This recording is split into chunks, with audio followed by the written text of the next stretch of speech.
Hello friends, welcome to my YouTube channel. आज मैं आपसे डिस्कस करने वाली हूँ यूनिट इम्पल्स फंक्शन की वेरियस प्रॉपर्टीज।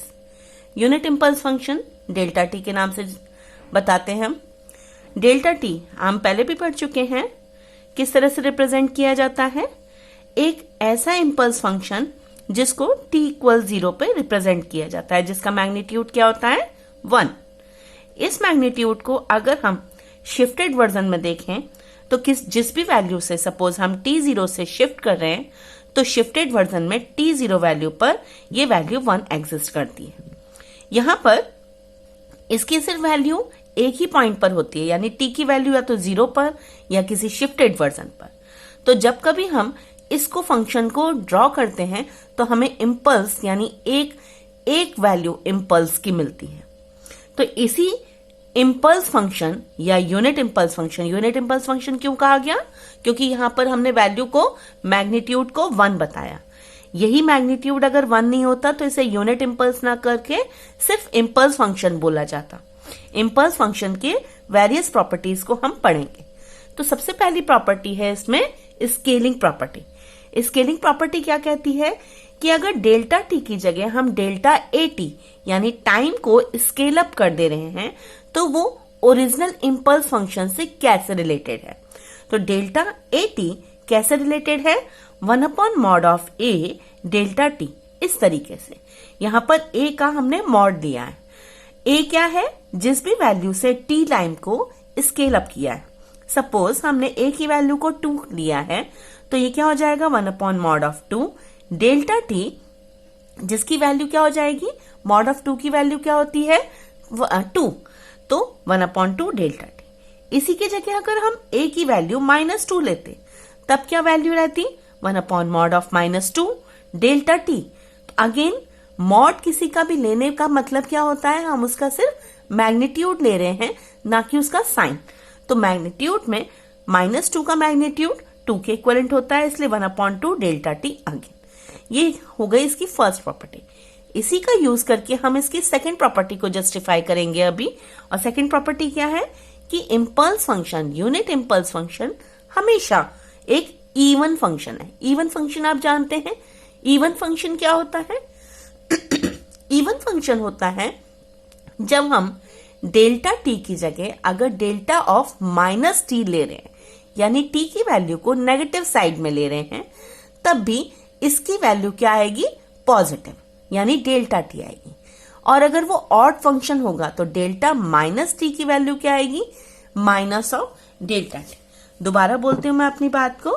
मैंने कहा कि अगर डेल ऑफ -t की वैल्यू डेल ऑफ t आ रही है तो वो इवन फंक्शन कहलाएगा, और डेल ऑफ -t की वैल्यू अगर माइनस ऑफ डेल टी आ रही है तो वो कहलाएगा ऑड फंक्शन। तो अभी हम ये प्रूव करने वाले हैं del t is an even function, यानी कि ये बात। तो अब हमें अभी हमने ये फॉर्मूला देखा था स्केलिंग प्रॉपर्टी का। Del of a t equals 1/mod of a delta t. अब ए की जगह पर यहां पर हम -1 पुट करते हैं तो ये डेल ऑफ -t बन जाएगा। तो ये क्या हो जाएगा? 1/mod of -1 delta t, which is again equals to delta t. तो आप देख रहे हैं del of -t is equivalent to delta t. तो हमारा हैंस प्रूव्ड हो गया कि ये इवन फंक्शन है।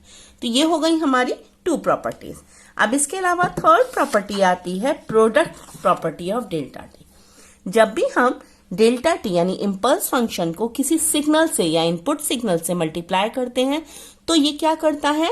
उस वैल्यू को, पूरे इनपुट सिग्नल को सिंगल इम्पल्स पर कन्फाइन कर देता है। सिंगल इम्पल्स पर कन्फाइन करना मतलब अगर डेल्टा टी लिया है मैंने तो डेल्टा टी क्या हो जाएगा? t इक्वल 0 पे डिफाइन होता है।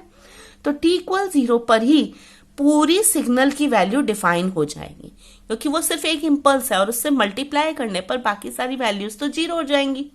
तो यहां पर x 0 पर ही हमारा सिग्नल डिफाइन होगा डेल्टा टी से मल्टीप्लाई 1। इसी की जगह अगर हम उसे shifted version of impulse function से मल्टीप्लाई करें तो क्या होगा?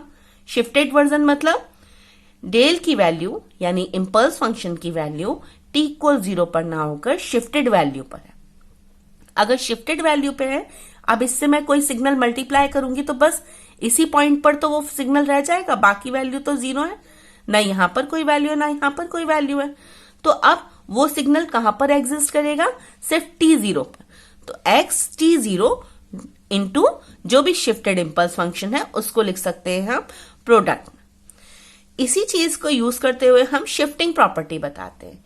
शिफ्टिंग प्रॉपर्टी क्या कहता है, शिफ्टिंग प्रॉपर्टी कहता है कि अगर प्रोडक्ट्स को डेल्टा के यानी इंपल्स फंक्शन के प्रोडक्ट को अगर हम इंटीग्रेट करें, -∞ टू इन्फिनिटी ले, तो इसका एरिया किस पर डिफाइंड हो जाएगा, किस पर डिपेंड करेगा, जो भी हमारा इनपुट सिग्नल उस वैल्यू पर होगा। यानी अगर इनपुट सिग्नल 0 पर जो वैल्यू होगी वो रह जाएगी वैल्यू, अगर शिफ्टेड वर्जन है तो इनपुट सिग्नल शिफ्टेड पॉइंट पर जो होगा वो वैल्यू रह जाएगी।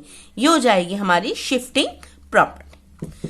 नेक्स्ट है आपकी कन्वोल्यूशन प्रॉपर्टी। कन्वोल्यूशन आप जानते हैं, जब दो सिग्नल में कन्वॉल्व होता है तब वो दूसरे डोमेन में जाके मल्टीप्लीकेशन में कन्वर्ट हो जाता है। तो अगर मैं दो सिग्नल में कन्वोल्यूशन करूंगी तो आपको पता है कि दूसरे डोमेन में डेल टी की वैल्यू क्या होती है, 1।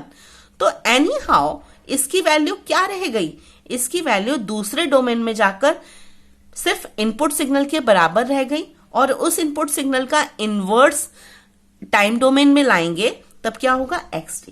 तो जब हम कन्वॉल्व करेंगे इम्पल्स फंक्शन को xt से तो वो xt ही रहेगा।